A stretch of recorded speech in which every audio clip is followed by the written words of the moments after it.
On July 3rd, 2020, to the great excitement of its fans, Disney Plus released the musical film Hamilton. After its release, it became one of the most streamed films of the year. The film was based on the 2015 Broadway musical of the same name. The Hamilton musical was created by Lin-Manuel Miranda and inspired by the biography he read by Ron Chernow. The musical was first done as a show at Vassar College in 2013, then as an off-Broadway show in 2015. On August 6, 2015, it had its Broadway premiere at the Richard Rodgers Theater in New York City. As of 2021, over 2.6 million people have watched the live performance of Hamilton. Its album has been played on Spotify more than 145 million times, and over 2.7 million people have watched the movie on Disney Plus. Needless to say, Hamilton has been one of the most popular musicals of all time.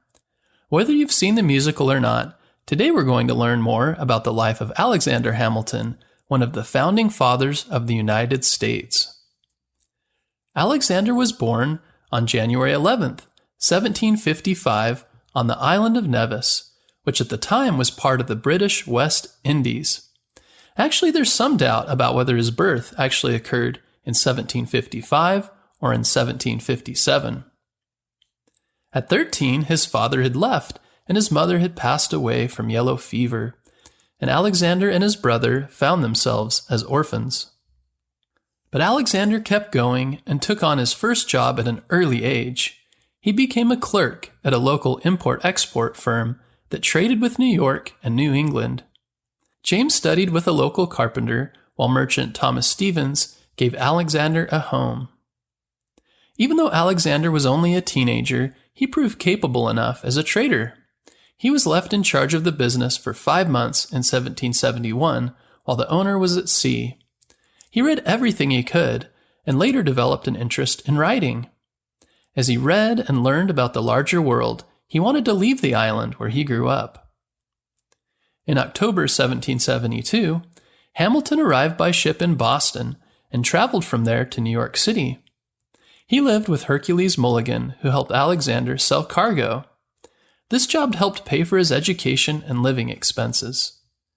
In 1773, to prepare for college, Alexander filled the gaps in his education at the Elizabethtown Academy Prep School in New Jersey. It was there that he started learning from William Livingston. Alexander entered King's College, now known as Columbia University, in New York City in the fall of 1773 as a private student. They officially admitted him as a full student the next year. His college roommate Robert Troup spoke highly of Alexander's intelligence. He also admired his ability to speak clearly and to lead others. Once the American Revolution began, and after the first battle between American troops and the British, Alexander and other King's College students joined a New York volunteer militia, the Hearts of Oak. A militia is a small army. Hamilton studied military tactics on his own and was soon recommended for promotion. During a battle, he led a successful raid for British cannons while being fired on. Once they captured the cannons, his militia became an artillery company. On January 3, 1777, Alexander took part in the Battle of Princeton. George Washington rallied the American troops and led them in a successful charge against the British forces. After making a brief stand, the British fell back, some leaving Princeton and others taking refuge in Nassau Hall. Alexander brought 3 cannons up and had them fire on the building. Then some Americans rushed to the front door and broke it down. The British quickly put a white flag outside the window. 194 British soldiers walked out of the building and laid down their weapons, ending the battle with an American victory. In 1780, Alexander married Elizabeth Schuyler. Together they had 8 children. Alexander eventually graduated from college in 1782. His education had been slowed down by the Revolution. Later that same year, he became a licensed lawyer and argued cases before the Supreme Court of the state of New York. They appointed Alexander in July 1782 to the Congress of the Confederation as a New York representative. Alexander quit Congress in 1783 when the British left New York. He practiced law there in partnership with Richard Harrison. He specialized in defending Tories and British subjects. In 1784, he founded the Bank of New York, one of the oldest still existing banks in America. He helped restore and reopen King's College as Columbia College. The school had been closed since 1776 and was damaged during the war. In 1786, at the Annapolis Convention, Alexander drafted a resolution for the Constitutional Convention. In doing so, he was one step closer to realizing his longtime desire to have a more effective, more financially independent federal government. In 1787, while serving as a New York delegate, he met in Philadelphia with other delegates to discuss how to fix the Articles of Confederation. The Articles were so weak that they could not keep the Union together. During the meeting, Hamilton argued that the country would need plenty of money if it wanted to have a strong central government that wouldn't fall apart. While Alexander didn't play a huge part in actually writing the Constitution, he's one of the many to thank for making it happen. He wrote 51 of 85 essays that became known as the Federalist Papers. It was these papers and Alexander's powerful voice supporting the Constitution that helped ensure that the Constitution was written in 1788.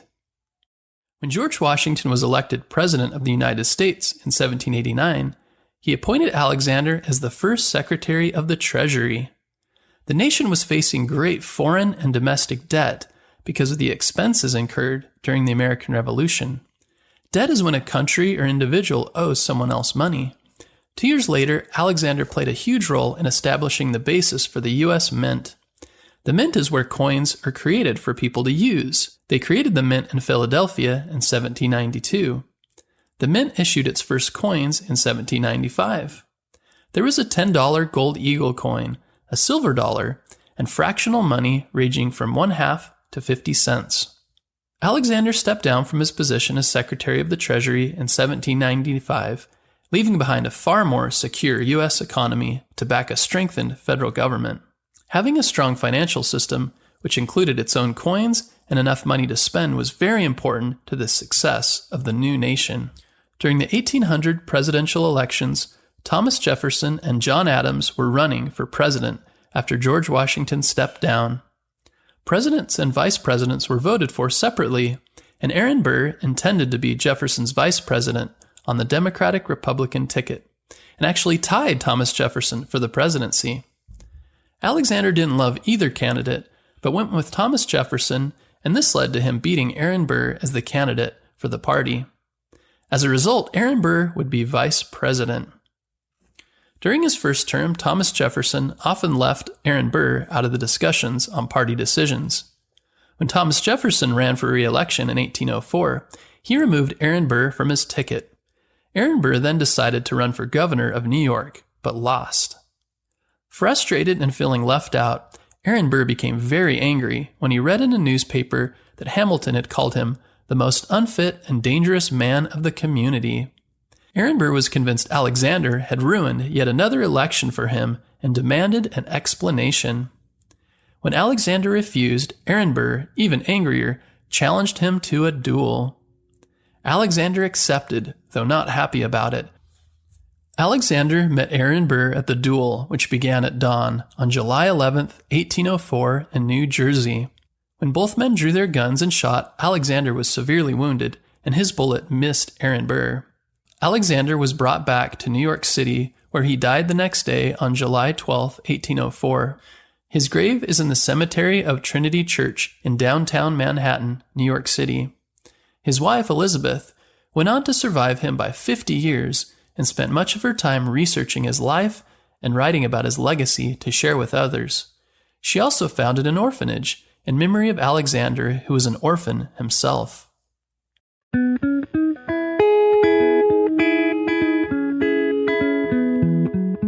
Alexander's life didn't start off easy at all. As an orphan in the West Indies, he often had to fend for himself. But instead of giving up, he found work and learned a new trade and did what he could to stay alive. He also found that by reading, he could become smarter and figure out ways to solve his problems. Like Alexander, sometimes life throws challenges at us, and we can learn from his example by, instead of giving up and shutting down, by stepping back and looking at our problem, learning something new, and then taking action to make our lives better. Alexander was also always looking for ways he could improve the world around him. During the Revolution, he saw that America could become something better than it was. He fought in the war, and then using everything he had read, began to research ways to make the new country stronger. By reading, we can better understand the world around us. Alexander wanted more than anything a better future for his children and the people of the new nation. Think about your community and what you might do to make it a better place. Finally, Alexander will be remembered for the ideas he wrote in the Federalist Papers, which people all over the world have read in designing their own governments. If you get a chance, read some of the ideas he shared there. Thanks for listening to this episode about Alexander Hamilton, and be sure to tune in next Monday for an episode about the creator of the musical, Lin-Manuel Miranda.